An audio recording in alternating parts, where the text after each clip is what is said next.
Où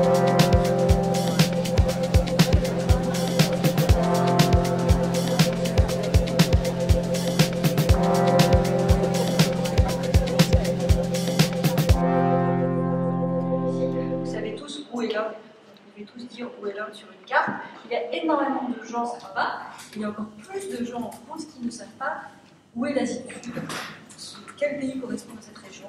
On parle du Moyen-Orient, on parle de l'Extrême-Orient, on parle très peu de l'immensité qui se situe entre les deux. On parle tantôt du monde indien, de l'Asie méridionale, mais sans vraiment savoir. Donc, Christophe, l'Asie du Sud existe-t-elle? Et si oui, si vraiment c'est une région qui existe, qu'est-ce qui fait d'elle un espace cohérent sur le plan culturel, social, économique, politique, linguistique? Non, je l'ai rencontrée, elle existe, mais avant de vous dire en quoi, un mot de remerciement très appuyé à Ranjit, à Jean-Louis Lavergne, cheville ouvrière des forums France-Inde, qui sont le cadre dans lequel on se retrouve aujourd'hui. Et c'est un grand plaisir de voir à la fois des étudiants, des chefs d'entreprise qui nous ont accompagnés en Inde, des représentants du français, des ONG qui travaillent à toutes les défenses des droits de l'homme, des droits de l'enfant en Inde, réunis aujourd'hui avec et bien sûr, des gens qui viennent de là-bas.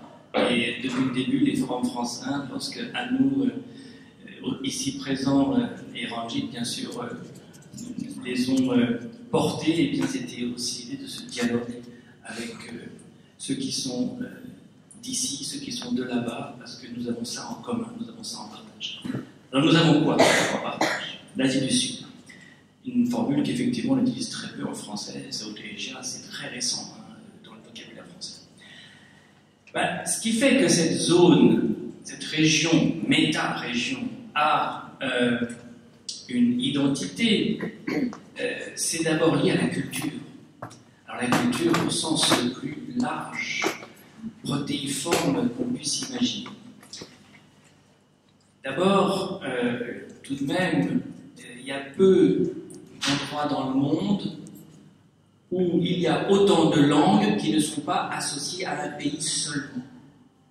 On parle le hindi en Inde, au Népal, on parle l'ourdou au Pakistan, en Inde, on parle le bengali au Bangladesh, en Inde, on parle le tamoul à Sri Lanka, en Inde. Les langues ne sont pas des facteurs de division, mais des traits d'union. Et pour visiter maintenant depuis 3 ans Kartarpur, le lieu où Guru Nanak a créé le sikhisme au Pakistan, je vois arriver des pèlerins indiens qui se retrouvent dans un terrain qu'ils pensaient étranger et qui est ô combien familier parce que, eh bien, quand on participe de la Punjabiyat, on parle la même langue, on mange la même chose, on s'habille de la même façon. Donc vous avez, pour commencer, cette espèce de mosaïque linguistique. Olivier travaille sur le sujet, il en dira sans doute davantage que moi, mais qui est en fait une forme de trait d'union. Et puis il y a une autre chose qui relève de la culture religieuse. L'idée d'exclusion de l'autre du point de vue religieux est très récente. Toutes les religions se sont métissées, se sont cross-fertilized, comme on dirait en anglais. Dieu sait si le dialogue entre les saints soufis, Mohiuddin Chishti, pour ne parler que de lui, et les yogis a été intense dès le début. La culture de la darga, la culture du culte des saints, c'est une culture que les hindous ont suivi, les chrétiens ont suivi, les sikhs ont suivi autant que les musulmans. Cette idée qu'il y a une spiritualité qui est en surplomb des croyances, des religions, et qui fait une sorte de fondement commun. Moins drôle, mais tout aussi facteur d'unité, la caste. On se dira, il n'y a pas de caste au monde musulman, hein, que nenni. Il suffit de voyager un peu au Pakistan pour voir que la caste est omniprésente. Elle est tout aussi forte à Sri Lanka, elle est totalement résiliente au Bangladesh, et bien sûr au Népal. Alors parfois, elle se teinte de tribalisme. Hein. Vous franchissez l'Indus, vous arrivez dans le monde de la tribu. Mais du côté oriental, c'est bien sûr de la caste qu'il s'agit. La caste a tenu cette zone et continue de la tenir. Il n'y avait pas d'État, il n'y avait pas d'empire, il n'y avait pas de structure politique, mais il y avait quelque chose qui faisait que ça gardait une forme de cohérence, et c'était la caste. Donc, beaucoup de raisons de regarder cet ensemble comme formant un tout, en tout cas jouissant d'une certaine cohérence, et je l'ai évoqué en passant, mais je le redis quand même pour finir, au niveau des arts. Les arts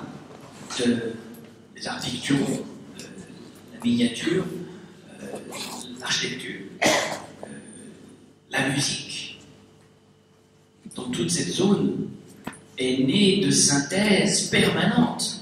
Qui dira qu'il y a une musique hindoue, une musique musulmane, une musique... Non, bien sûr que non. Bhimsen Joshi et le maître de la Shehnai de Bénarès faisait des duos impossibles. Ravi Shankar et son joueur de tabula, Zakir Hussain. Évidemment, on dépasse toutes les barrières culturelles quand on est dans l'art, et il y a un art, on peut dire, sud-asiatique, qui couronne le tout. Ce n'est pas que sociétal, c'est aussi culturel. Oui, je prolongerai cette idée-là en menant un paradoxe qui fait l'unité de cette région, c'est sa fragmentation. C'est-à-dire que les pièces du puzzle ne correspondent pas aux frontières des États.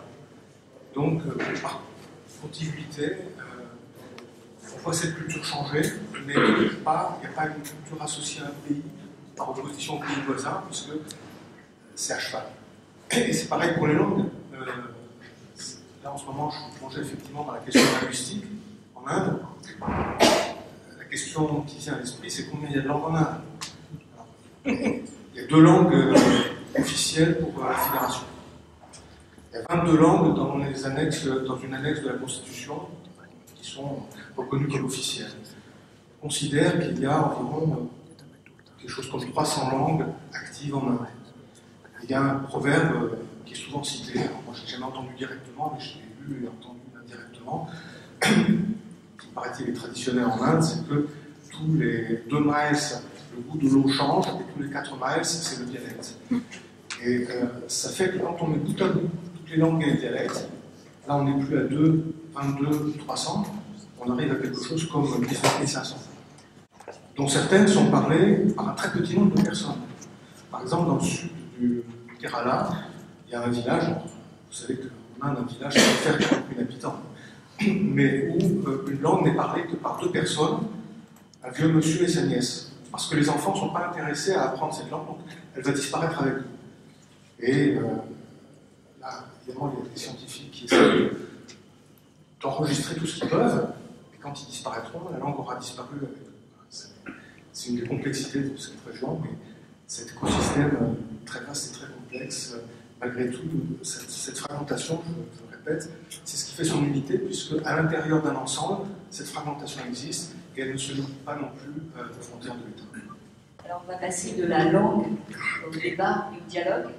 Il y a à peu près 20 ans, le prix Nobel d'économie Amartya Sen écrivait un livre qui s'appelait The Argumentative Indian.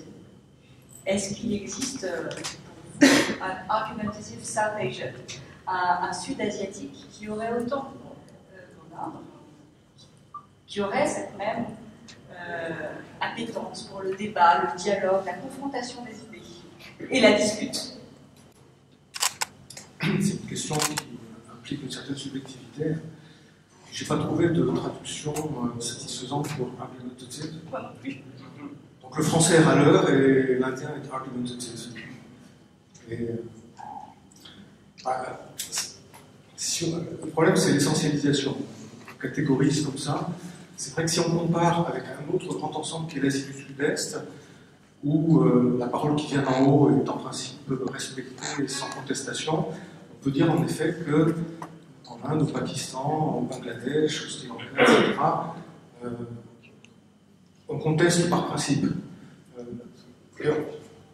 Un Français, quand ils vont en Inde, sont tout surpris de voir que n'importe quel Indien peut discuter avec un fonctionnaire en disant « je ne peux pas accepter ça, changer ». Ou même avec un policier.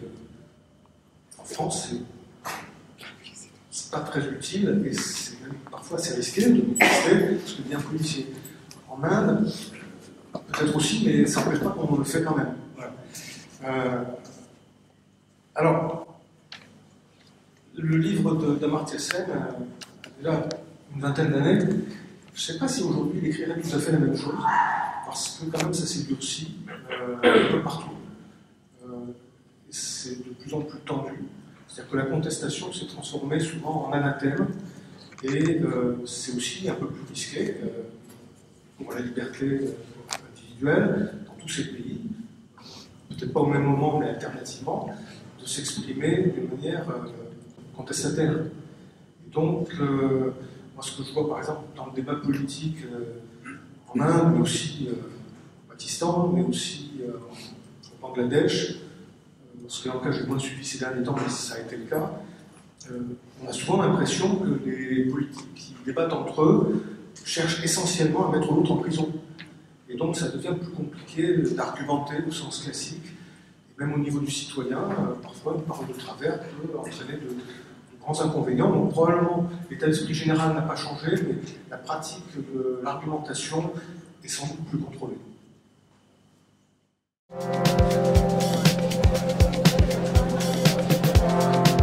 Pas du tout une affaire de classe, c'est une affaire de liberté. C'est une affaire de liberté. Il y a un désir de liberté qui étreint cette jeunesse, qui n'en peut plus de cette chape de plomb qui pèse sur le pays. Et ça, c'est la seule lueur d'espoir. Alors, alimenté, mais ça c'est un peu pervers de le dire, par une crise économique d'une magnitude, comme on dirait en anglais, vraiment énorme.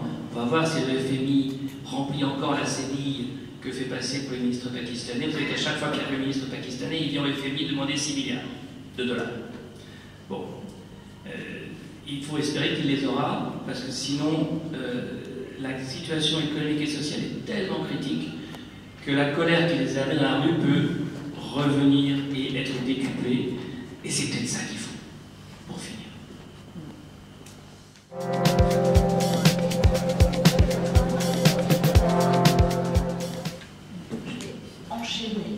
Avec cette autre élection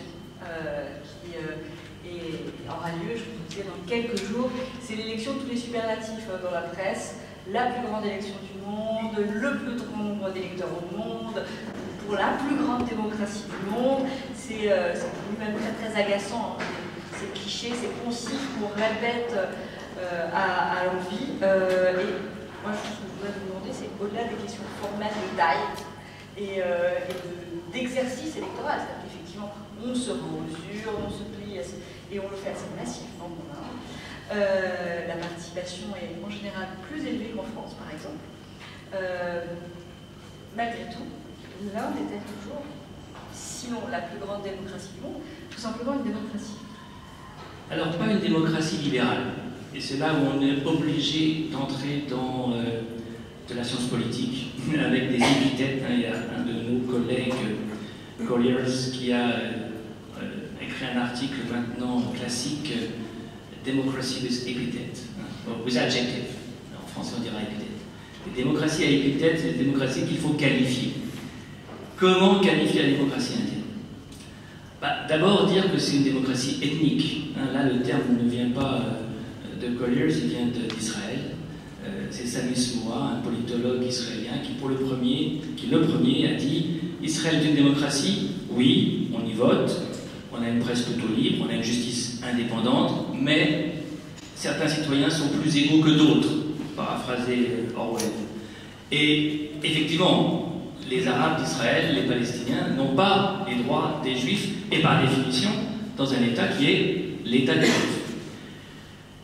Donc l'Inde, c'est pas une démocratie ethnique de droit comme l'est Israël, mais c'est une démocratie ethnique de fait, avec maintenant une discrimination à l'égard des musulmans qui est devenue quasiment officielle, et d'ailleurs qui s'inscrit dans la loi de plus en plus. Vous avez des lois au niveau des États dirigés par le PJB qui interdisent quasiment les mariages interreligieux, comme en Israël, ou les rendent impossibles, comme en Israël, rendent aussi les conversions très difficiles, et puis considèrent que seuls sont éligibles à la citoyenneté indienne les réfugiés qui ne sont pas musulmans lorsqu'ils viennent d'Afghanistan, du Bangladesh ou du Pakistan. Ça, c'est le droit.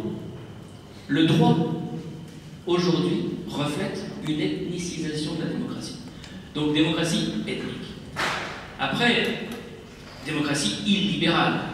Alors, comme c'est un oxymore, voire une contradiction dans les termes, moi je préfère dire autoritarisme électoral. C'est quand même plus clair. Démocratie libérale, ça veut dire que la démocratie vient en premier. Autoritarisme électoral veut dire l'autoritarisme vient en premier, simplement on vote. Et c'est là où on se distingue de la démocratie libérale. La démocratie libérale, elle a deux versants. Bien sûr, on vote. Il faut que les citoyens désignent des gouvernants. Mais dans le cadre d'un état de droit. C'est ça l'autre versant. Hein. Il y a deux pieds. On marche sur deux pieds dans une démocratie libérale. Et quand l'état de droit n'est pas respecté, quand la justice n'est pas indépendante, quand la commission électorale n'est pas indépendante, l'élection ne reste pas libre très longtemps.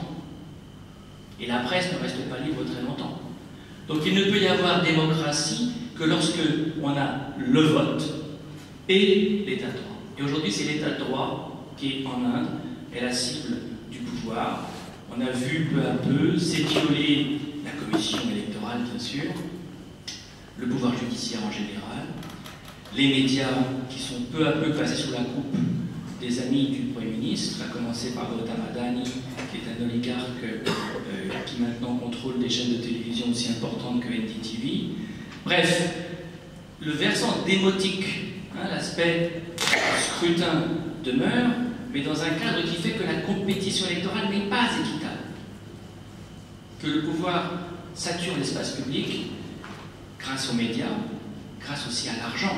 Et la Cour suprême vient d'épingler enfin le pouvoir à cause de la façon dont il avait mis en place un système qui permettait des financements anonymes, mais les caisses du PJP sont pleines.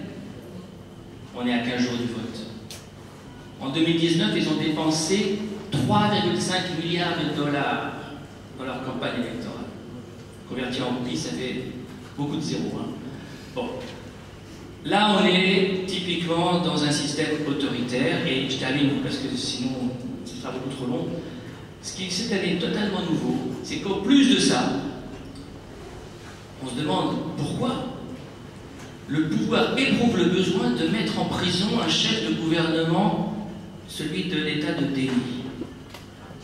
Alors, est-ce que c'est parce que, finalement, on n'est pas sûr de gagner, hein? Erdogan a perdu récemment, donc le pire n'est jamais sûr.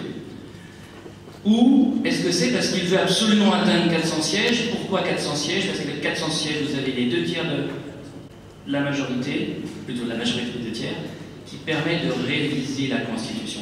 Et ça, c'est certainement un objectif pour Narendra Modi qui voudrait le laisser en héritage, créer ce qu'on appellerait la Seconde République, où on retirerait le mot sécularisme de la Constitution, où on retirerait les articles qui donnent des droits aux minorités, où l'on retirerait les droits des États, pour qu'un fédéralisme plus faible permette une centralisation plus forte. Quelle que soit la raison, qu'on mette des chefs de gouvernement en action, en exercice, en prison, ça n'était jamais arrivé. Jamais. C'est une première.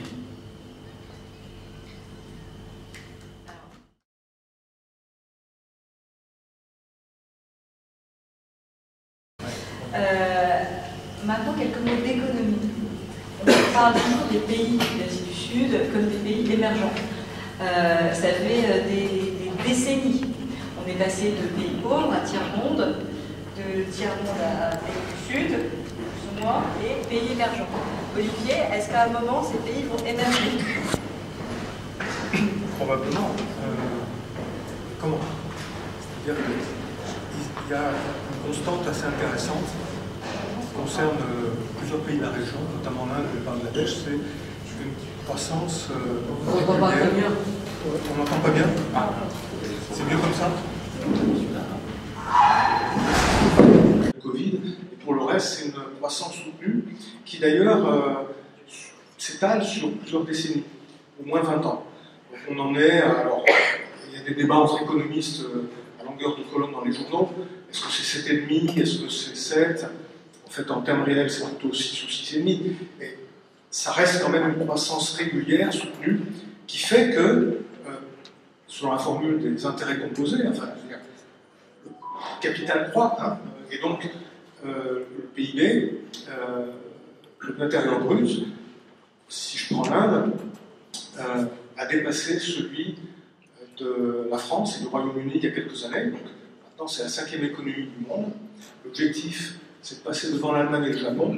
Ça devrait arriver dans les années qui viennent, sans doute avant la fin de la décennie.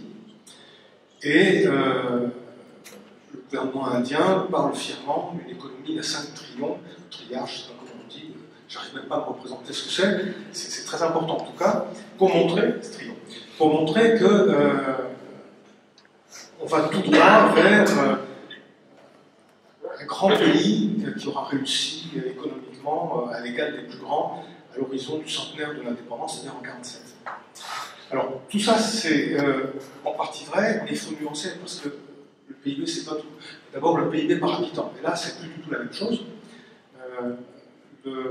L'Inde, qui présidait l'an dernier le G20 en fanfare et partout, quand je dis partout, c'est que les images, les slogans étaient sur tous les murs du pays, et le portrait du Premier ministre aussi. Et bien sur les 20 membres du G20, l'Inde était en 20e position pour le PIB par habitant. Et ils se sont fait souffler la place par le Bangladesh ces dernières années, qui eux, pendant le Covid, ont moins souffert, et donc ils sont passés devant, et depuis ils sont restés devant. Et cette économie est résiliente. Le Bangladesh est porté par une économie très exportatrice, notamment, on le sait bien, dans le textile, c'est le 3e exportateur de prêt-à-porter, mais il y a aussi des technologies plus avancées, donc c'est pas simplement le petit frère ou le lointain cousin qui traîne derrière. Bien entendu, là aussi, en PIB par habitant, enfin en classement, ils ne sont quand même pas parmi les premiers de la planète, mais une production, un produit intérieur brut, c'est pas tout dans l'émergence d'un pays. Il y a aussi les indicateurs de développement humain. Et alors là, on est très très bas dans le classement mondial. Il y a des grandes inégalités. Pour qu'un pays avance et émerge vraiment, il faut quand même qu'il y ait de la stabilité politique, il faut qu'il y ait un minimum d'égalité. Cette croissance, elle se fait essentiellement au prix d'une inégalité croissante. Récemment, la presse indienne montrait avec fierté que Bombay était la ville d'Asie où il y avait le plus de milliardaires. Ils sont maintenant 92, devant la Chine, devant les grandes villes chinoises. Ça, c'est certain. Mais en revanche, en bas de l'échelle, je ne dirais pas qu'on plonge, on stagne ou on progresse lentement. En tout cas, moins vite que les autres. Et le gouvernement a contesté ça. Son think tank national, Niti Aayog, dit non, il n'y a pas plus de 5% de pauvres en Inde. Il y a des discussions là aussi entre économistes, tout le monde n'est pas d'accord, mais 5% c'est vraiment très très peu par rapport à une réalité qu'on peut voir dès qu'on sort des grands centres urbains. Et puis, il y a quelque chose qui me paraît très important, c'est la démographie. Aujourd'hui, l'Inde est dans une situation, d'autres pays de la région aussi, qui peut être potentiellement extrêmement favorable avec ce qu'on appelle le dividende démographique.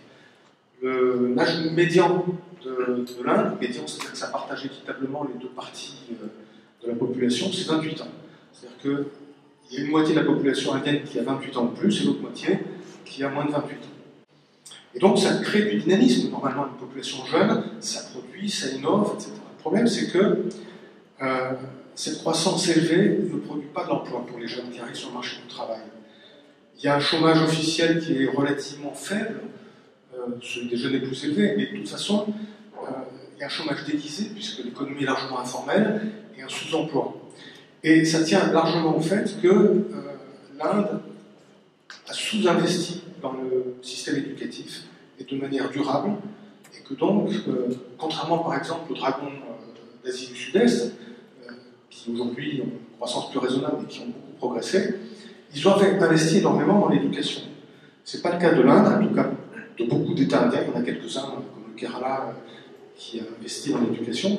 Et donc, ces jeunes qui arrivent sur le marché du travail n'ont pas une formation idoine, les employeurs se plaignent qu'ils ne sont pas formés, ne se plaignent qu'on ne leur offre pas du travail, et donc tout ça ne profite pas à une croissance inclusive, comme on dit aujourd'hui. Et ça, c'est un défi économique, c'est un défi social, c'est un défi politique aussi, parce que évidemment ça crée du mécontentement. Et je parlais de la démographie. L'Inde continue d'avoir une population qui croît, mais en revanche, le taux de fécondité a atteint le seuil de remplacement, avec l'inertie. Ça veut dire que ça va encore continuer à croître un certain temps. On estime qu'aux alentours de 2060-2065, la population indienne va culminer à 1,7 milliard environ, après quoi elle va commencer à redescendre. Donc on peut se dire aussi que, d'une manière arithmétique, avec une croissance soutenue et une population qui se réduit, ou en tout cas qui progresse moins vite, ça va enrichir mathématiquement les individus. C'est possible. Mais ce qu'il faut voir, c'est qu'il y a un problème de dépendance qui va se poser à partir de la deuxième partie du siècle. C'est-à-dire que les jeunes d'aujourd'hui, ils seront vieux. Et il n'y a pas de système de sécurité sociale en Inde. Il y a la famille, mais c'est de moins en moins vrai en tant que support. Il y a la communauté, le village, qui ne peut pas tout faire, surtout si les villageois et la communauté vieillissent également. Et donc, c'est pas en 2050 qu'il faudra s'en préoccuper, c'est dès aujourd'hui qu'il faudrait mettre en place progressivement un système permettant de faire face à la dépendance, l'assurance vieillesse. C'est des problèmes que connaît la Chine, qu'ont connu beaucoup d'autres. Mais en Chine, où la sécurité sociale n'est pas parfaite, il y a quand même une sécurité sociale. Encore une fois, en Inde et dans les pays voisins, ce n'est pas vraiment le cas, sauf pour les fonctionnaires, pas très loin. L'armée, ça coûte énormément au budget de l'État, et les grandes entreprises multinationales, mais ça n'emploie pas tant de monde que ça. Donc je pense que c'est un retardement qui les attend si on ne prend pas le taureau par les cornes très rapidement.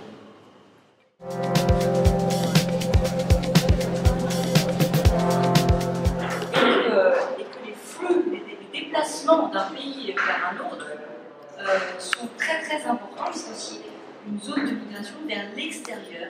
Les Indiens, par exemple, sont la première nationalité de clandestins aux États-Unis, où ils arrivent après un long périple qui n'est pas représenté par une flèche directe, loin de là. Troisième. Troisième hors Amérique. Mais c'est très surprenant parce que ça nécessite un périple incroyable. Au-delà de ça, la diaspora indienne qui existe depuis très longtemps suit des chemins bien différents, mais les Népalais, les Bangladais, les Sri Lankais sont également extrêmement nombreux, à la fois en Europe et dans le Golfe. Les facteurs qui les motivent, les facteurs push et les facteurs pull sont bien connus. Ça peut être la volonté d'améliorer son sort, de renvoyer de l'argent au village. Il y a énormément de facteurs. Mais qu'est-ce que ça dit, Olivier, Christophe, de cette région qu'elle laisse partir tant de gens, ou qu'elle laisse partir, en tout cas qu'elle ait une population si désireuse d'aller voir ailleurs? Traditionnellement, il y a une expatriation, une immigration économique dans le Golfe depuis les années 70, au Royaume-Uni, au Canada et aux États-Unis depuis assez longtemps. Un peu aussi, alors, pour transférer des salaires. Hein. Je crois que la diaspora indienne est la première en termes de transfert. Je crois qu'il y a 2 ans, on parlait de 111 milliards de dollars. Et quelque part, ça peut être aussi le rêve américain. Donc, vous regardez les séries américaines, il y a toujours un Dr Patel quelque part. Les présidents les présidents de GAFAM sont souvent issus des IIT ou autres instituts très sélectifs, très compétitifs de l'Inde. Donc c'est plutôt bon pour l'image de l'Inde. Et puis, ce qui est beaucoup plus récent, on l'a vu avec l'affaire de cet avion qui a été immobilisé dans la Marne en décembre dernier, c'est qu'il y a une nouvelle tendance, en tout cas une tendance qui apparaît aujourd'hui, peut-être qu'elle existait avant, on la voit surtout aujourd'hui, qui consiste, comme tu disais, à une massive émigration clandestine via des filières au Mexique, au Nicaragua par le sud, au Canada par le nord, et c'est importante, je crois qu'on parle de 725 000 clandestins, sans papier, indiens il y a 2 ans, je ne sais pas quel est le chiffre actuel, bah, ça veut dire tout simplement qu'économiquement, il y a un problème dans le pays d'origine. Ils viennent essentiellement du Gujarat, du Madhya Pradesh, de Rajasthan. C'est quelque chose dont les journaux indiens parlent relativement peu. Ils en parlent parce que c'est difficile de cacher quand il y a une affaire comme celle de l'avion, mais on ne s'étale pas trop dessus. Et je prendrai un autre exemple. Il y a un contrat d'État à État qui vient d'être conclu entre l'Inde et Israël pour fournir de la main-d'œuvre en remplacement des Palestiniens qui n'ont plus le droit de venir travailler en Israël. Les 6000 premiers Indiens sont arrivés ces jours-ci pour travailler, pour prendre la place des Palestiniens. Et dans les interviews qu'on a pu lire, c'était quelquefois assez désespérant. C'est mourir ici ou mourir là-bas, quelle différence? Et il y a eu aussi effectivement le cas de ceux qui étaient partis en Russie et qui ont été envoyés sur le front après avoir signé des papiers qu'ils ne comprenaient pas. C'est le retour du système, enfin c'est un avatar, si je peux me permettre ce mot, du système de l'immigration sous contrat qu'on a connu avec les coulis et leurs descendants au XIXe siècle. Et en fait, Dubaï s'est construit notamment beaucoup comme ça, avec cette immigration sous contrat, de travailleurs largement exploités par un système qui les dépasse et qui est fait pour les Juste un petit complément à ce que dit Olivier concernant l'attitude du gouvernement par rapport à ces départs. On ne cherche pas à les retenir, alors non seulement on en envoie, comme on vient de le faire là en Israël, ou dans le Golfe, hein, puisque le chiffre que donne Olivier, les remittances, 110 milliards de dollars, ça paye le déficit commercial avec la Chine. C'est exactement le même niveau, un peu moins. Le déficit commercial avec la Chine, c'est 128 milliards de dollars aujourd'hui. Donc vous payez votre déficit commercial en exportant vos travailleurs. Vous importez de la marchandise, vous envoyez des travailleurs. Mais le gouvernement indien pourrait essayer de retenir ceux qui sont éduqués, parce qu'il y en a quand même, qui sont sortis des IITs, des IIMs, qui sont des software engineers. Aujourd'hui, la Silicon Valley parle toutes les langues de l'Inde. Hein. Un quart des ingénieurs informaticiens sont issus de l'Inde. Pourquoi est-ce qu'il n'y a pas du tout de tentative dans ce sens? Bien parce que depuis maintenant quelques décennies, on voit la diaspora dans un pays comme les États-Unis, comme l'Angleterre, comme le Canada, comme un instrument d'influence. On peut pénétrer les élites de ces pays et du coup influencer leur politique de l'intérieur. Et si au Congrès américain, ça c'est quelque chose que Ingrid connaît mieux que moi, elle a fait sa thèse sur ces sujets, connaît bien, donc oui, s'il y a maintenant dans ce Congrès américain un lobby indien, c'est grâce à ça. Parce que ces gens ont les moyens de payer les campagnes électorales des sénateurs, des membres du Congrès, en général, de voter pour eux dans des zones où ils sont très concentrés. Et donc, il y a une espèce de stratégie officielle, étatique, d'exportation d'une élite, mais qui évidemment est un brain drain. Parce que cette élite, eh ben, elle ne sert pas son pays directement, elle le sert très indirectement. En fait, on a parlé pendant des décennies de brain drain, de l'exode des cerveaux, et ça a été remplacé il y a une vingtaine d'années en Inde par le brain gain, le gain pour le pays, grâce à cette immigration qualifiée. Alors effectivement, on finance leurs études, souvent dans des institutions publiques, mais on n'y est pas perdant à moyen et long terme. Et Bangalore s'est développé comme ça, grâce à l'obtention de contrats de sous-traitance via les États-Unis, où des Indiens montaient en grade dans les entreprises de la Silicon Valley. Mais cette immigration-là envoie une image, je pense que c'est à Dubaï, ou dans le Golfe en tout cas. On voit cette image de migrants sud-asiatiques, je ne sais pas de quelle nationalité ils sont. Mais on voit que là, à l'image de l'ensemble de ces populations ouvrières, il s'agit d'une émigration masculine. Et là, je voudrais poser une question sur les femmes, celles qui restent en Inde, celles qui sont en Inde, pas forcément les femmes des migrants, sur les Indiennes.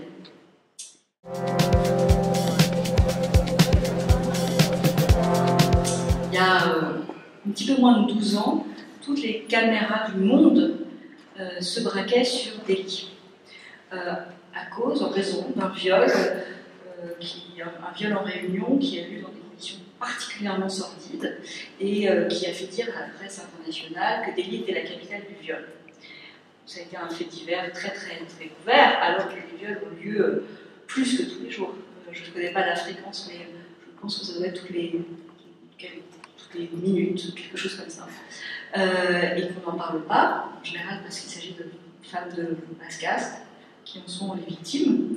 Mais en tout cas, ce viol-là, il y a 12 ans, a suscité tant d'émoi qu'il y a eu des changements législatifs sur les peines de prison, la peine encourue en cas de viol. Est-ce que, et voilà, la peine de mort,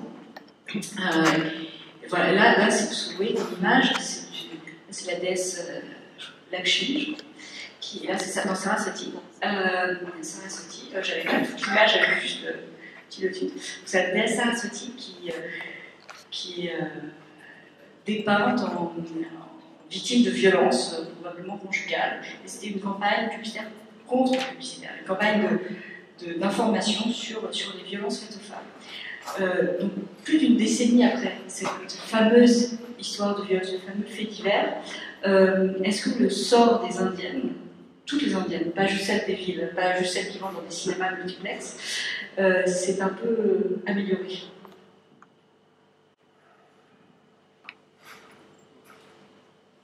C'est difficile de répondre à une question comme ça, sachant la diversité sociologique, géographique de l'Inde.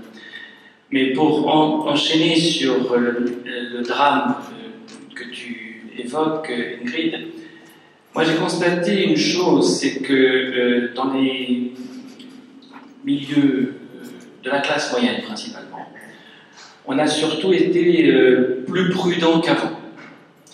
Dieu sait si l'Inde était un endroit où on se sentait en sécurité. Rentrer à son hôtel après avoir dîné, fille comme garçon, sans aucun doute quant au fait qu'on était dans un lieu sûr. C'était il y a 20, 30 ans. Les choses se sont dégradées. Le viol dont tu parles a été le point, je dirais, l'acmé d'une tendance plus lourde, liée au fait que davantage de femmes sont sorties de chez elles pour aller travailler. C'est les années 2010, hein, c'est la décennie dorée. Pensez que les années 2000, les années Manmohan Singh, hein, 2004-2014, c'est des années avec un taux de croissance à 2 chiffres, où tout le monde trouve plus ou moins du travail dès lors qu'il est qualifié, et les femmes vont travailler davantage qu'avant. D'abord, elles sont beaucoup plus éduquées que les garçons, elles réussissent beaucoup mieux leurs études, et donc elles ont des emplois aussi plus facilement. Et puis voilà qu'elles sont victimes de ça. Et du coup, ce qu'on a vu, c'est beaucoup des mesures préventives. Les entreprises, par exemple, faisant en sorte qu'elles rentrent avant la nuit, ou les accompagnant, les faisant rentrer en voiture, en taxi, parce qu'il fallait éviter de prendre des risques. Autre mesure préventive, on a vu des villes comme Gurgaon devenir des bastions avec une sécurité qu'on n'aurait jamais imaginée quand on a vu pour la première fois des rouleaux de fil de fer barbelés au sommet des murs. On s'est dit, mais on est où? On n'est pas en Amérique latine quand même. Ben, on finissait par y être en quelque sorte. Hein. Bon, donc il y a eu ces mesures-là qui ont certainement aidé à éviter que des drames comme celui-ci se reproduisent. Moi, ce que je regarde dans la classe moyenne, encore une fois, parce que c'est une catégorie déjà suffisamment hétérogène pour ne pas se disperser davantage, aujourd'hui, c'est deux choses qui nous laissent perplexes. Les filles réussissent très bien leurs études. Et de toute façon, quand on les a comme étudiantes, j'en ai de très nombreuses à Sciences Po, à King's, on comprend pourquoi. Et d'ailleurs, c'est pas vrai que des filles indiennes, hein. C'est quasiment à chaque fois maintenant, dans les sciences sociales, des classes de filles où les filles tirent vers le haut. Bon, mais quand il s'agit d'arriver sur le marché du travail, vous avez cette réalité absolument sidérante de l'autocensure, qui fait qu'aujourd'hui, la part des femmes dans la force de travail indienne, c'est 16% et peut-être même moins maintenant. On est sur des chiffres moyen-orientaux avec une culture qui n'est pas la culture moyen-orientale. On laisse la place aux frères. Et d'ailleurs, on est invité à laisser la place aux frères et aux fils, hein, évidemment, vous compris. Donc ça, c'est la première des évolutions que je trouve très, très préoccupante. Et la deuxième, c'est quand même le retour d'une forme de patriarcat. Ça vaut pour l'Inde comme dans quantité de pays en proie au national-populisme, à la fierté culturelle, au retour des traditions, my tradition, right and wrong, hein, right or wrong. Donc vous avez maintenant des lois comme celle qui vient de sortir en Uttarakhand sur le code civil uniforme qui rend la cohabitation garçon-fille illégale. On surveille les filles à travers leur téléphone mobile. On a quand même quelque chose qui ressemble à un retour en arrière. L'égalité de genre qui avait tellement progressé en Inde. Il y avait des femmes à tous les niveaux. Elles y sont encore. Elles y resteront sans doute. Mais il y a comme une espèce de coup d'arrêt au niveau de la permissivité, de la liberté des mœurs. Et donc, on contrôle ces filles. On contrôle les filles qui sont, mais on l'a vu dans tellement d'autres sociétés, le symbole de la communauté. Et donc, il faut qu'elles restent protégées, qu'elles restent pures. Hein. Les crimes d'honneur se développent du côté hindou comme ils se sont développés du côté musulman. Oui, c'est bien qu'elles restent en dessous, à part, à la maison. Et ça, c'est pas vraiment un progrès. Encore une fois, je parle de la classe moyenne, mais c'est celle qu'on connaît le mieux.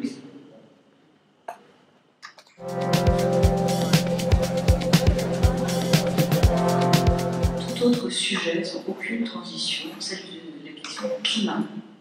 La région a connu des catastrophes naturelles sans précédent, des inondations, glissements de terrain, sécheresses, canicules, etc.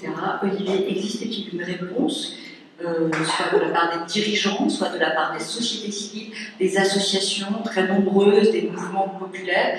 Est-ce qu'il y a des solutions qui émergent en Asie du Sud pour répondre au changement climatique? Là-bas comme ailleurs, les solutions, on les connaît et on les met pas en œuvre. Plusieurs pays de la région, depuis 20 ans, ont des plans d'adaptation au changement climatique. D'abord, ça coûte très cher. Il n'y a pas besoin d'aller en Asie du Sud pour voir que les meilleures intentions ne résistent pas toujours aux contraintes budgétaires, ou en tout cas aux choix qui sont faits.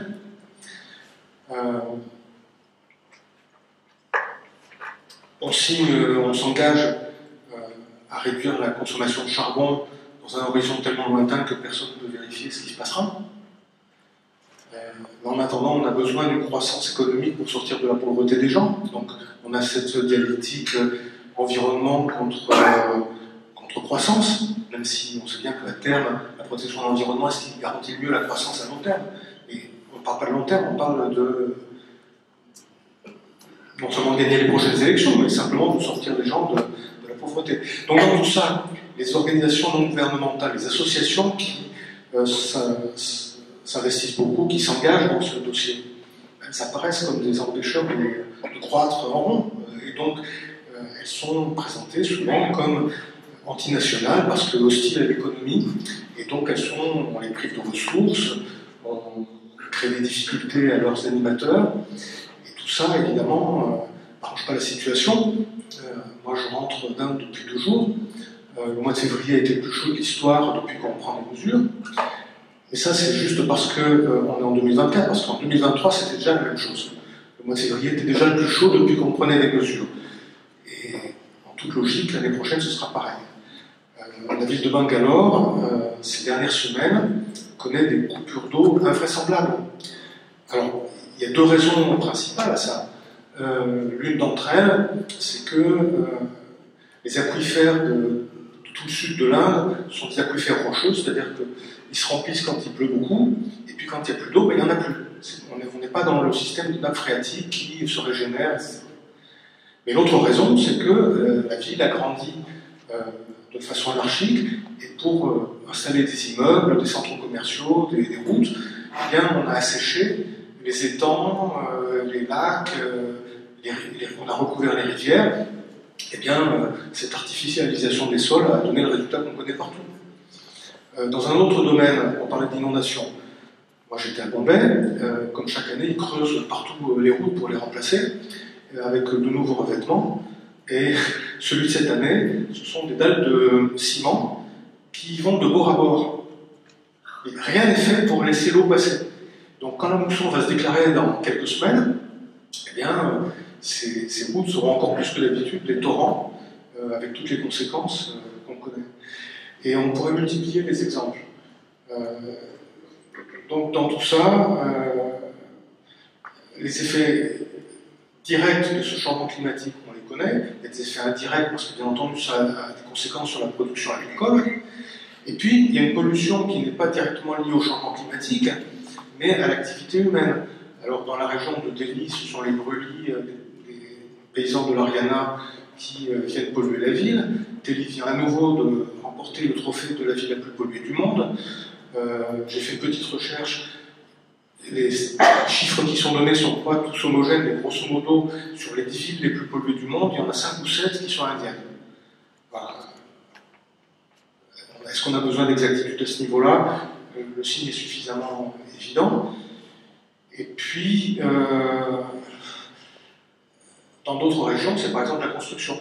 Je parlais de Bombay, on construit à tour de bras des routes, des échanges routiers, on creuse des tunnels, on creuse un métro, on construit des immeubles, et tout ça, ça fait de la poussière en plein air. Logiquement, l'air de l'océan devrait chasser tout ça, ben non, ça reste. Et le résultat, c'est bien entendu des pathologies qui affectent les jeunes et les vieux en particulier, des pathologies pulmonaires, cardiaques, etc. Et ça diminue l'espérance de vie des Indiens. On considère que les habitants de Delhi, de Bombay, perdent une chance de 5 à 10 ans sur ce que serait normalement leur espérance de vie. Donc le changement climatique, c'est aussi ça. Je voudrais refaire un petit peu de catastrophisme. J'avais oublié de parler de la montée des eaux, des océans, qui semble inéluctable, et ça aura des conséquences directes au Bangladesh, à Calcutta, à Bombay, dans une partie de la ville est déjà sous le niveau des eaux à marée haute, et puis dans la plaine indo-gangetique. Et ça veut dire aussi que si on combine tout ça avec les chaleurs infernales qu'on connaît en été, dans certaines régions de l'Inde, enfin de la région dans son ensemble, on peut se préparer à des réfugiés climatiques venant d'Asie du Sud. Pour sortir de l'Inde, parce que j'étais au Pakistan, comme vous le savez, un pays particulièrement frappé par les inondations, là on se rend compte que on est en quelque sorte avec un signe avant-coureur de ce qui va attendre, de ce qui va toucher toute la région, à savoir la fonte des glaciers himalayens. Alors vous avez avec le plateau tibétain le château d'eau du monde. D'où partent tous les grands fleuves d'Asie. Le fleuve jaune, le Mékong, le Brahmapoutre, le Gange, la Yamuna, l'Indus, la Moldavia. Une fois qu'il n'y a plus de glaciers, ces fleuves deviennent des ouelles et se remplissent quand il pleut. La tentation d'aller capter l'eau du fleuve d'à côté est immense. Ça va avoir des contraintes, ça va faire des tensions entre grands pays immenses. Le Brahmapoutre passe en Chine avant d'arriver en Inde. L'Inde est évidemment très inquiète quant à la façon dont dans la Chine va chercher à capter cette eau. Mais avant que ces glaciers ne soient disparus, d'ici la fin du siècle, à peu près, ça va être très vite, la fonte de ces glaciers provoque des inondations. Et des inondations de toutes sortes. Quand c'est la mousson, le régime du mousson a changé. Quand j'allais en Inde dans les années 80, il pleuvait 3 mois d'affilée. Peu s'en faut. Maintenant, c'est très concentré, c'est très violent. Ça érode beaucoup plus. Et puis ça inonde beaucoup plus. Mais surtout, quand les lacs qui se forment sous les glaciers lâchent, c'est des glissements de terrain d'un genre totalement nouveau. Il va falloir se protéger, enfin protéger les localités de glissement de terrain qui vont devenir systématiques dans toute la chaîne himalayenne. Et ça, c'est un défi considérable. Donc on est dans une espèce de transition, mais une transition vers quelque chose qui est... alors là, pour le coup, on parle du XXe siècle, mais le XXe siècle sans glacier himalayien, sans fleuve à jet continu, hein, ce seront des fleuves qui seront intermittents. Ça, c'est quelque chose de tout à fait nouveau. Alors, pour ne pas désespérer complètement tout le monde, il y a une chose qui est à noter, c'est les innovations en matière d'agriculture que l'on voit à l'œuvre. Voilà, pour le coup, on retourne en Inde.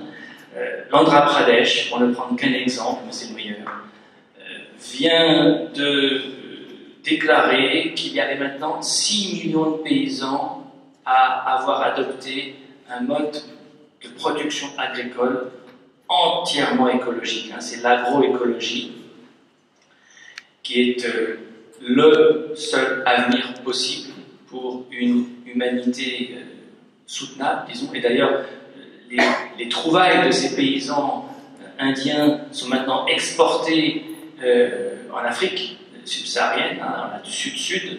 Ils vont l'être sans doute aussi en Amérique latine. Et ce sont des Français, notamment ceux du CIRAD, ceux de l'INRAE, qui aident les paysans indiens, qui aident les transferts de technologie. Et c'est dans ces directions-là qu'il faut évidemment aller pour que on arrête de consommer autant d'eau pour irriguer, autant de maïs, autant de coton, autant de production très gourmande en eau, alors que les nappes phréatiques sont au plus bas, au Pendjab notamment, la canne à sucre, même chose, consomme une flotte pas possible. Il faut arriver à transformer ce qu'a été la révolution verte en une post-révolution verte, qui soit de l'agroécologie.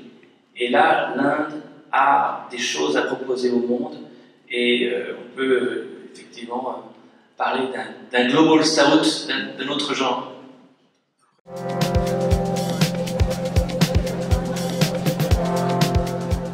C'est la dernière question, parce que je vois l'heure qui tourne, et que je voudrais que vous ayez le temps, vous aussi, de poser des questions si vous le voulez.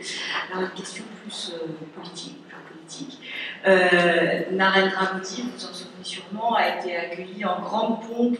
Il était l'invité d'honneur du 14 juillet dernier à Paris. Quelques mois après, il y a quelques mois, Emmanuel Macron s'est rendu à son tour en Inde, où il a été accueilli avec faste. Chaque rencontre est l'occasion de proclamation d'une grande amitié fraternelle entre Narendra Modi et Emmanuel Macron et entre les deux pays. Alors, la dernière question, avant les vôtres, c'est quel est l'avenir, à votre avis, pour cette relation bilatérale si particulière? Je commence, mais tu m'auras à nouveau. Non, la situation sur ce plan risque d'être quand même très stable. On a maintenant en Occident, il n'y a pas qu'en France, hein, la conviction que l'Inde peut nous aider à faire pendant à la Chine, hein, à équilibrer la Chine. Hein. La France se définit comme une puissance d'équilibre, hein, c'est le terme. Parfois avec un S à équilibre, ce qui renvoie sans doute à du en même temps, je ne sais pas, mais c'est l'idée. L'idée, c'est qu'on a besoin de l'Inde face à la Chine. Alors c'est une idée qui est nuancée par de nombreux observateurs. Hein. Ashley Ellis, tout récemment, il y a quelques mois, a publié un superbe article aux États-Unis dans Foreign Affairs, disant oui, c'est un pari, on fait un pari indien, mais que ferait l'Inde en cas de conflit ouvert avec la Chine? Et si elle voulait faire quelque chose, quels seraient les moyens d'une telle action? Beaucoup de scepticisme de ce point de vue-là, aussi du fait que s'aliéner la Chine serait évidemment très dangereux pour l'Inde. Pour l'instant, l'Inde regarde ailleurs quand la Chine lui prend du territoire. Hein. Ça n'arrête pas. Dans l'Himalaya, au Ladakh, ailleurs, la Chine progresse, passe du côté indien allègrement, construit des routes, construit des bases, et l'Inde regarde ailleurs. Ça rappelle d'ailleurs l'attitude du Pakistan lorsque l'Inde l'avait attaqué. parce que l'Inde, le Pakistan, qui ne pouvait pas répliquer, avait dit qu'il n'avait pas été attaqué. La meilleure façon de ne pas avoir à répondre, c'est de nier que vous êtes attaqué. Bon. Du côté français, la relation est très ancienne, puisqu'il faut se rappeler que c'est François Mitterrand en 82 qui a vendu les premiers mirages, que c'est Jacques Chirac en 98 qui a signé le partenariat stratégique, qu'ensuite il y a eu les Scorpènes, les Rafales, les Re-Scorpènes, les Re-Rafales. Donc on est sur une relation très très forte qui est tirée bien sûr par les contrats d'armement, mais qui est aussi beaucoup tirée par notre collaboration dans l'océan Indien. La France est puissance résidente dans l'océan Indien. La Réunion, un énorme département d'outre-mer, on cherche à le protéger, notamment vis-à-vis des Chinois, qui pourraient évidemment s'installer aussi en Nouvelle-Calédonie si la France venait à quitter l'île. Donc là, on est dans l'océan Indien, l'Inde a besoin de la France a besoin de l'Inde pour sécuriser la zone, en quelque sorte. Maintenant, il ne faut pas non plus exclure que les Occidentaux finissent par se demander si c'est vraiment dans leur intérêt que d'aider à se construire, à s'armer, une Inde qui ne partage pas ses valeurs, qui ne partage pas leurs valeurs. Et on entend des voix de plus en plus fortes, tout de même, aux États-Unis notamment, pour considérer que, oui, à court terme peut-être, quelques contrats, bon, très bien, mais à long terme, si on aide l'Inde à devenir comme la Chine, voire à devenir une partenaire de la Chine, alors là, on aura fait un pari, pour le coup, perdu. Et en ce moment en particulier, suite à l'assassinat d'un Sikh au Canada, de nationalité canadienne, qui a été dénoncé par Trudeau lui-même et attribué par Trudeau lui-même au gouvernement indien. Ça a été un premier choc quand même pour tous les Occidentaux, parce qu'ils ont fait bloc, là, ils ont été solidaires. C'est d'ailleurs pourquoi Biden n'est pas allé à Delhi le 26 janvier dernier, parce qu'il voulait marquer le coup. Alors Macron a joué le jeu et il est allé à sa place, donc il n'y a pas eu de chaise vide, mais il y a quand même eu du côté américain un signal qui a été envoyé. Et en ce moment, ce que j'observe, c'est l'impact qu'a le refus de visa aux journalistes correspondants dans la zone. On refuse de renouveler les visas de correspondants de presse qui ont été trop critiques. Bon, ce n'est pas des choses que les chancelleries occidentales considèrent à la légère en général. On protège quand même une forme de liberté d'expression, une forme de liberté de la presse.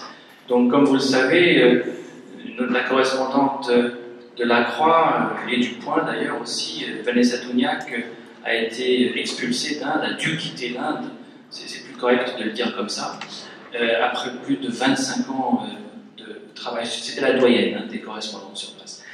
Bon, c'est pas des choses qui passent totalement sous silence, enfin qui sont passées totalement sous silence du côté des chancelleries occidentales. Il n'est pas impossible que le ton change, de là à ce que le partenariat soit affaibli, il y a une marge. Moi, je ne serais pas catastrophiste sur la relation franco-indienne. Je pense qu'elle a de l'avenir, parce qu'on a affaire à deux puissances moyennes, une sur la pente descendante, une autre sur la pente ascendante, et elles se rejoignent au milieu parce qu'en se faisant la courte échelle, elles jouent à un niveau plus élevé qu'elles auraient joué séparément. D'un autre côté, moi, ça me rappelle beaucoup un autre sujet que je suis, les pays du Golfe, la relation entre la France et l'Arabie Saoudite.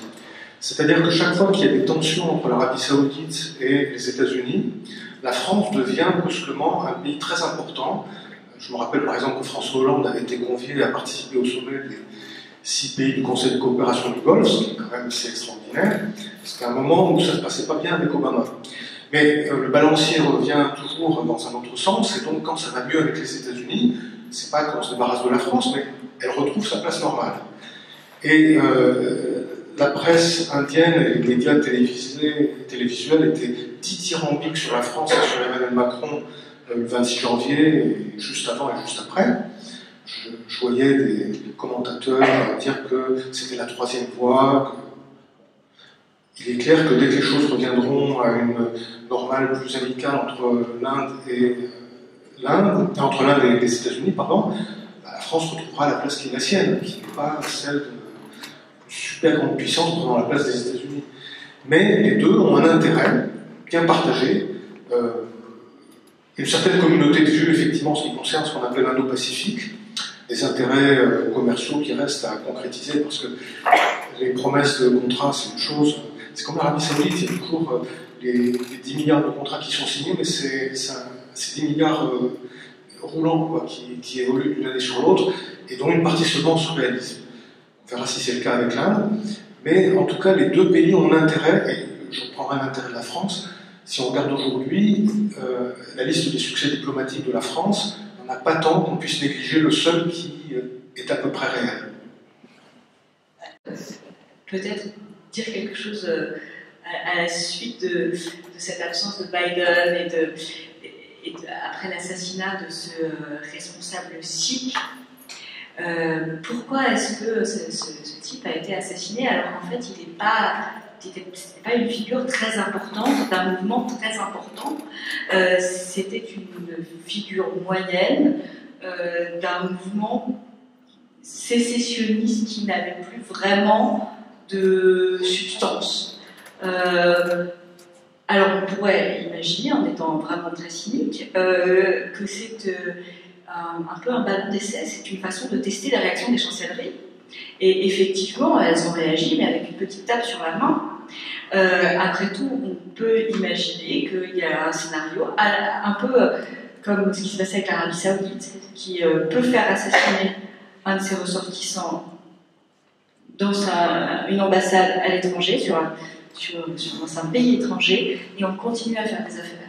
Parce que les affaires priment sur les questions de droit. Et d'ailleurs, Vanessa Douniac, qui a été chassée de l'Inde, cette correspondante, la doyenne des correspondantes, qui était correspondante pour des magazines français, mais aussi suisses et belges, son cas avait été présenté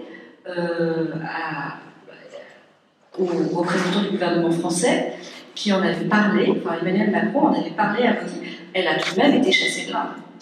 Donc on voit que, au fond, ces valeurs que nous ne partageons pas, c'est elles qui priment, et nos valeurs à nous, on s'assoit dessus quand même largement pour pouvoir signer des contrats. Donc moi, je suis assez défaitiste sur ça, sur cette dimension de droit, et assez cynique sur la relation, et sur cette belle amitié par ailleurs franco-indienne. Mais bon, bref, vous avez sans doute énormément de questions à poser à nos deux intervenants. Donc je vois que la nuit tombe et qu'on a un très joli ciel de fin de journée. Donc je ne vais pas prendre plus de temps que ça, et surtout vous passez le micro. Un micro.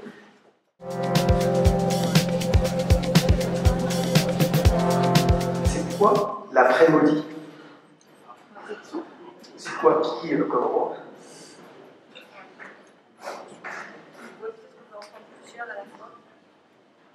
D'autres questions?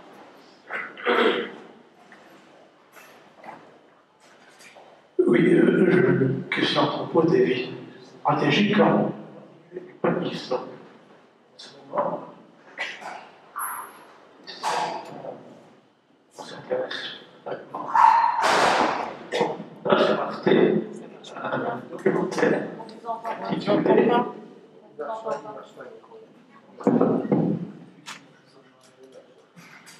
donc il y a un documentaire sur Arte intitulé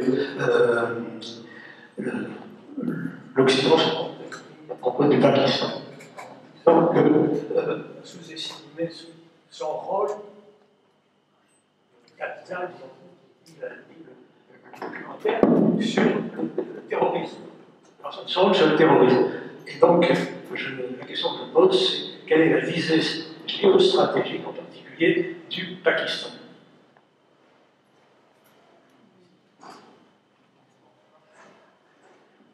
Oui, c'est bon, ça marche.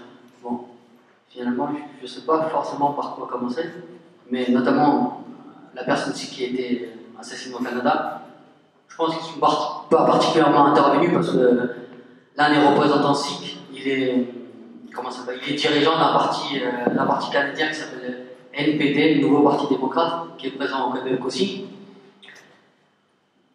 Moi, je voudrais poser une question sur la réelle politique et sur une certaine forme d'ignorance, peut-être d'une indifférence, ce qui se passe en Inde. Parce que les différentes coopérations ont fait que, notamment entre les États du sud de l'Inde et du nord de l'Inde, il y a pas mal de griefs, notamment sur effacer le fédéralisme et transformer le pays en pays avec un parti unique et une religion unique, une langue unique comme en Chine, quoi, pour essayer de peut-être concurrencer la Chine ou faire un projet plus proche de nous, à la Erdogan, pour avoir une puissance régionale, quoi. Et notamment parce qu'il y a pas mal de la fuite des cerveaux, pas mal des élites dirigeantes indiennes qui sont passées par les grandes universités occidentales, quoi. Donc, je me demande, est-ce qu'il n'y a pas une naïveté ou peut-être une forme d'indifférence à voir le pays, l'Union plutôt, j'appelle ça l'Union indienne, quoi, parce que quand la constitution indienne a été écrite, elle a été écrite par un Ambedkar, quoi, qui faisait partie des basses castes, qui est considéré comme un héros en Inde, quoi.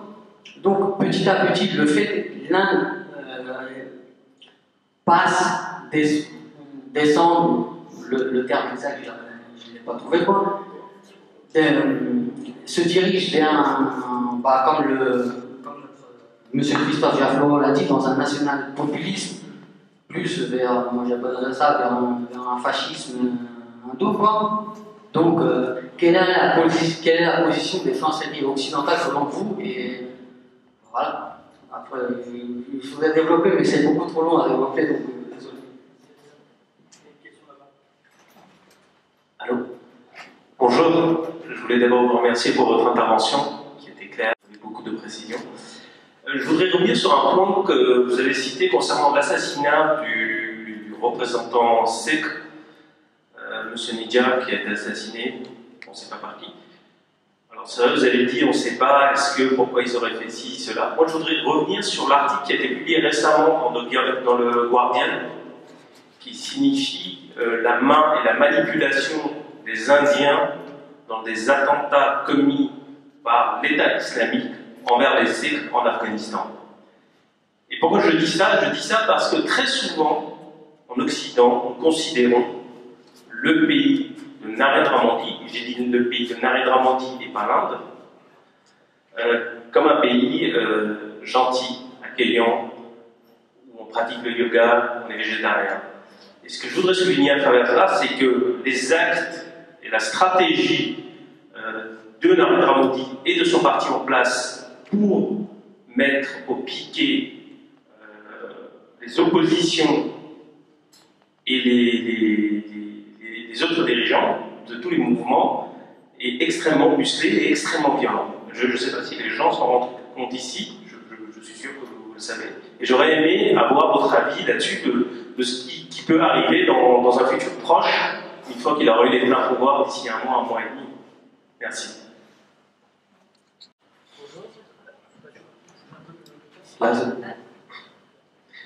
Bonjour. Oui, c'est moi.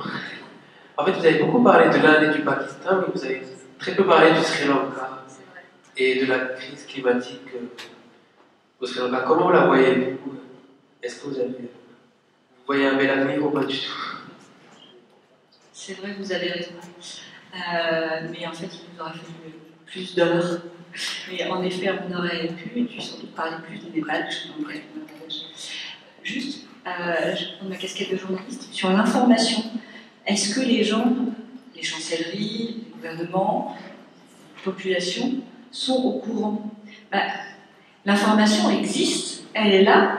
Il y a journalistes, des universitaires qui font ce travail d'information depuis des décennies, en anglais, en français, dans différents médias. On parlait de Vanessa Dougnac, ça fait plus de 20 ans qu'elle écrit dans toutes sortes de médias. On est à la télévision, on est à la radio. Les chancelleries ont tout à fait conscience aussi de la situation. On écrit des rapports, elles les lisent, mais ça ne se traduit pas en action nécessairement. Ça pose la question de l'influence de l'information, pas juste de l'accès à l'information. L'accès, il est facile. Et pour la majorité, ces informations sont gratuites, publiques et accessibles. Mais clairement, ça ne suffit pas. Alors ensuite, peut-être, il y a plusieurs questions. Qui après Narendra Modi? Pourquoi? Je réponds à une question. Qu'est-ce qui va se passer après la reconduction probable du BJP et de Narendra Modi? Il y a quelques jours, Narendra Modi a dit jusqu'à présent c'était les entrées, maintenant vous allez voir le plan de résistance. Ça rejoint la question de la Constitution, ça rejoint la question de la Nouvelle République. Alors, pour reprendre dans l'ordre ces questions toutes très importantes, et on va essayer de leur rendre justice, comme on dit en anglais. Après Modi, qui? Bon, la question, évidemment, est très compliquée, mais il faut se la poser, on est obligé.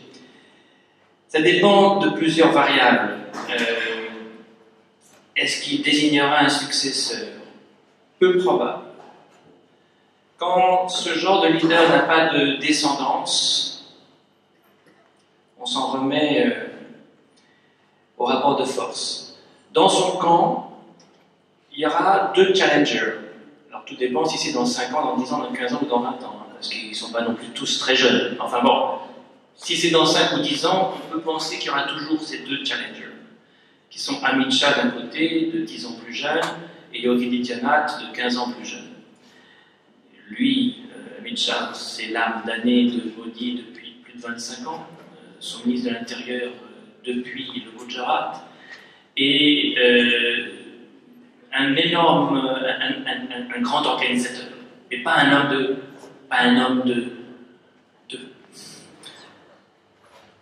intriguant, pas un homme qui peut mobiliser les foules.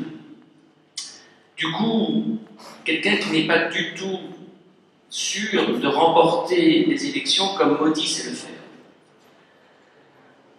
Mais il a le pouvoir, il a un énorme pouvoir.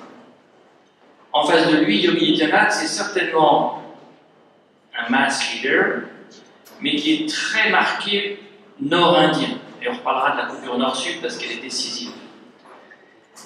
Du coup, avec un handicap. Et de cette confrontation, le parti peut sortir complètement déchiré. Et je pense que c'est sans doute l'un des périls qu'il va devoir affronter. Mais il y a un autre péril, c'est qu'en ce moment, Narendra Modi vide le BJP de sa substance. C'est un parti de militants, un parti de cadres, un parti qui avait des leaders régionaux en très grand nombre. Là maintenant, c'est lui qui nomme des gens qui n'ont pas de base locale, surtout pas. Des gens qu'il peut manipuler très facilement parce qu'ils n'ont aucun soutien. Tous ceux qui étaient chefs de gouvernement au Gujarat, au Rajasthan, au Madhya Pradesh, depuis 10-15 ans, il les a écartés. Donc ce ne sont que des novices parachutés, et parachutés après les élections, on ne sait jamais quand on vote BJP qui va prendre le pouvoir s'il est élu. Ça veut dire qu'il n'y a plus de cadre. Et il se passe ce qui s'est passé avec le Congrès sous Indira Gandhi. Indira Gandhi avait complètement centralisé le parti, et quand elle est partie, il n'y a plus de parti. Alors, ça pourrait être l'occasion, je termine là-dessus, mais c'est vraiment important d'aller dans cette direction parce qu'on n'en a pas parlé du tout. Ça peut être l'occasion pour le RSS, qui est en fait la matrice de tout ça. Le BJP, ce n'est que la pointe émergée d'un iceberg absolument énorme, avec le Rashtriya Swayamsevak Sangh, le RSS, l'Association des volontaires nationaux, qui a son syndicat ouvrier, qui a son syndicat étudiant, qui a son syndicat paysan, qui quadrille la société, qui aujourd'hui a des groupes vigilantistes, comme on les appelle, qui veillent à ce que les garçons musulmans ne parlent pas aux filles hindoues sur les campus universitaires pour ne dire qu'une chose, le reste serait très long. Bon, ce groupe, ce mouvement, il a toujours été celui qui coordonnait le BJP. Modi l'a complètement écarté, parce qu'il a la relation directe avec le peuple, mais quand il disparaît de la scène, et là on retrouve le syndrome du populisme, hein. Quand Perón a disparu de la scène, quand Chavez a disparu de la scène, quand ces grands leaders disparaissent, il y a un vide très compliqué à remplir. Alors, ça peut donner lieu, je me résume, ou bien à des luttes fratricides entre ses successeurs potentiels, ou bien au retour du RSS dans le jeu, ou bien, le pire n'est jamais sûr, une opposition qui véritablement a reconstruit ses forces. Là, on va voir. 28 partis décident de mener la campagne électorale ensemble. Bon, si jamais ils réussissent à n'avoir qu'un candidat contre le candidat du BJP dans un nombre suffisant de circonscriptions, bon. Donc ça laisse un avenir qui, à mon avis, n'est pas aussi ouvert que ce que ces trois possibilités suggèrent, mais dans cet ordre, en quelque sorte. L'après-Modi, moi je le vois avec ces trois possibilités et dans cet ordre. Oui, le Pakistan a certainement été le fervent, enfin le creuset d'un islamisme terroriste, mais bien plus important qu'aucun autre pays au monde. On considère que tout ça est né en Égypte, que les frères musulmans sont la matrice de l'islamisme, du djihadisme. Oui, mais enfin c'est quand même depuis l'Afghanistan que Ben Laden a été à la manœuvre avec Al-Qaïda et que vous avez eu en fait une multiplication de groupes djihadistes, Aqaïd Mujahideen, Jaish-e-Mohammed, Lashkar-e-Taiba. Là, vous avez des groupes qui vont avoir un rayonnement considérable. Maintenant, ça c'était il y a 20 ans. La guerre d'Afghanistan, la dernière en date, a quand même calmé beaucoup de monde. Alors, ça reste, avec les talibans au pouvoir, de retour au pouvoir, un lieu où peuvent trouver un havre des groupes comme État islamique. Et que État islamique au Kazakhstan puisse revendiquer l'attentat de Moscou rend la chose plausible. De même que c'était avec la protection des talibans que Al-Qaïda a pu organiser l'attentat à New York. Mais c'est pas le Pakistan, ça. C'est l'Afghanistan. Et il faut faire une vraie différence entre les deux. Le Pakistan a certainement compris les dangers de jouer à ce point la carte islamiste. Alors, il l'avait sous-traité à l'Afghanistan, mais à l'époque, l'Afghanistan était une sorte de protectorat pakistanais. C'est plus du tout le cas. Les Pakistanais ont cru qu'en remettant les talibans au pouvoir en Afghanistan, ils se donnaient une profondeur stratégique. Les talibans ne sont pas prêts de jouer le jeu pakistanais. Et ils sont en train, au contraire, d'envoyer des terroristes au Pakistan pour déstabiliser le Pakistan. Donc aujourd'hui, s'il y a bien un pays qui a intérêt à lutter contre l'islamisme, c'est le Pakistan. Et deuxièmement, il n'y a plus les ressources que le pays avait. Il est complètement exempt. Économiquement, il est vraiment sur la jante.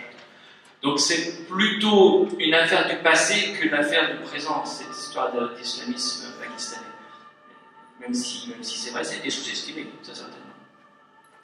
Un mot de la coupure nord-sud que vous avez évoqué, monsieur, parce que ça, on n'en a pas dit un mot, on a parlé de l'Inde comme si c'était un monolithe.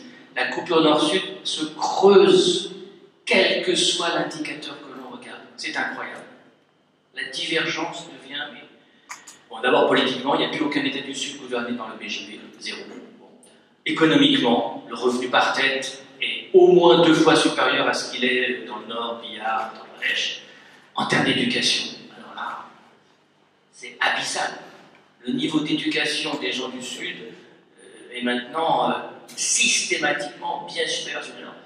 Et alors, le résultat, c'est quoi?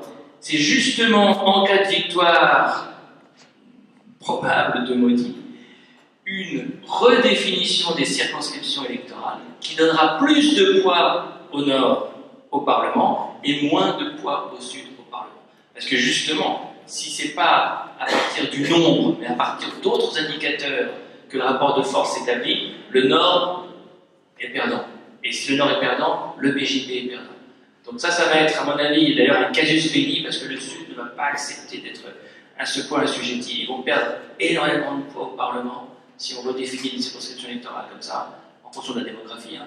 C'est quoi l'idée? En 1977, on dit on gèle les circonscriptions, il n'y a pas de raison que ceux qui n'ont pas de planning familial soient récompensés. Être une femme de l'Uttar Pradesh, ce sont deux réalités extrêmement différentes.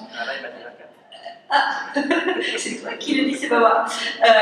Oui, le Kerala a eu des traditions matrilinéaires de transmission du patrimoine par la mère, la femme, et les maisons patriciennes sont en réalité des maisons matriciennes au Kerala. Mais au-delà de ces spécificités locales, ce que je dis sur le Kerala peut s'appliquer aussi à d'autres États, Tamil Nadu, Andhra Pradesh, etc.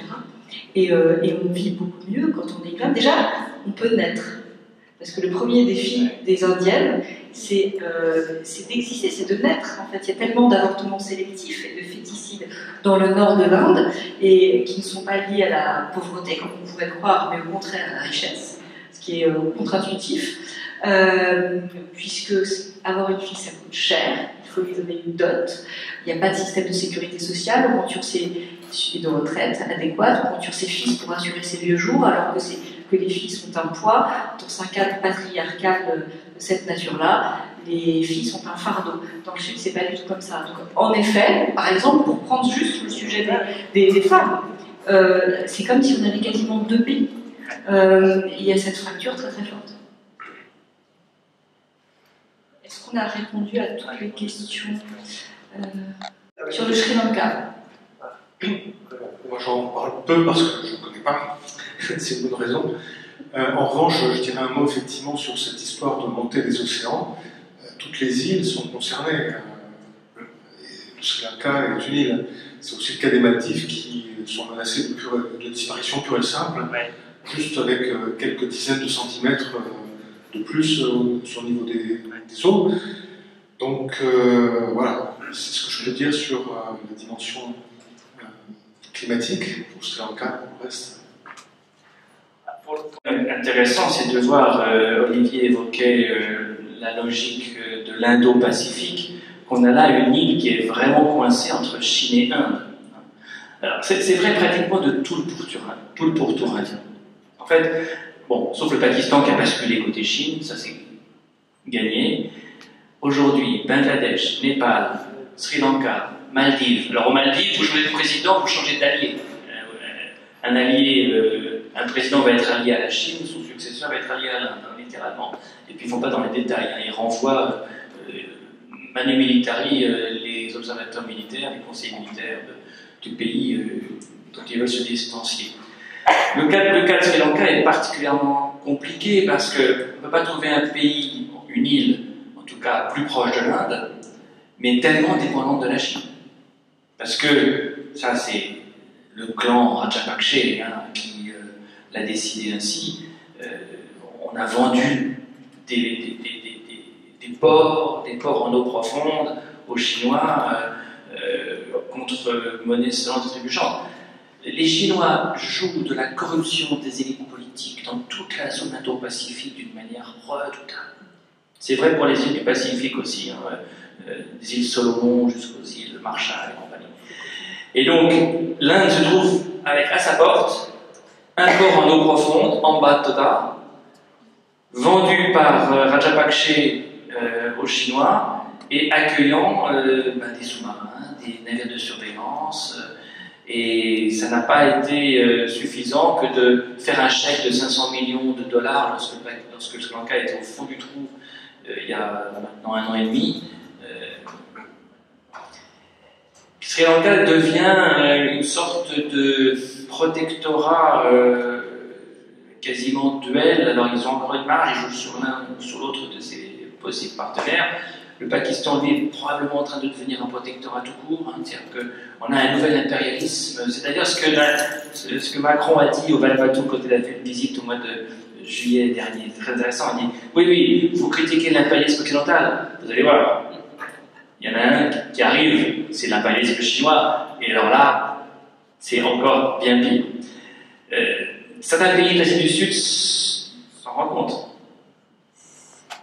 C'est l'encerclement et la stratégie du collier de perles qui entoure l'Asie du Sud. Et j'entendais quelqu'un dire qu'il y avait l'Afrique aussi. Et effectivement, la Chine investit massivement en Afrique, dans les infrastructures, voire achète des territoires, mais ça ne concerne pas que l'Asie du Sud ou l'Afrique, mais aussi l'Europe. Le port du Pirée, par exemple, est racheté par les Chinois, enfin par la Chine.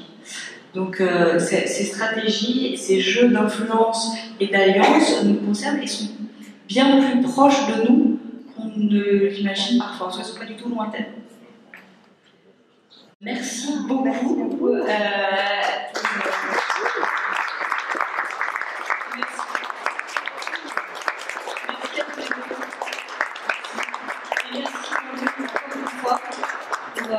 Toute l'organisation et à Rangit de nous avoir accueillis.